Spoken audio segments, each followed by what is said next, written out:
How to get voice chat on Roblox Mobile without ID. Hi everyone, it's Sophia to assist you today without any delay. Let's jump right in. First, open Roblox.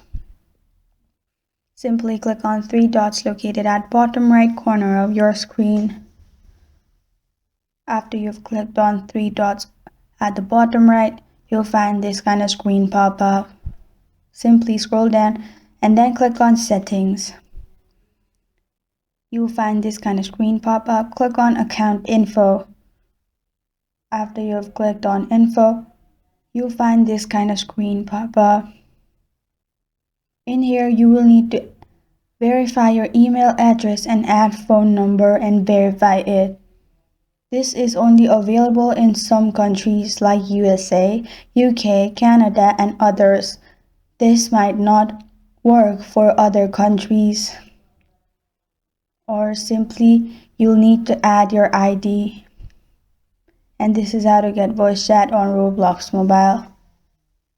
Thank you for joining me today. If this video helps you out, please leave a like and subscribe for more. Got a question or want to suggest a topic? Comment below. I'm Sophia signing off. Until next time.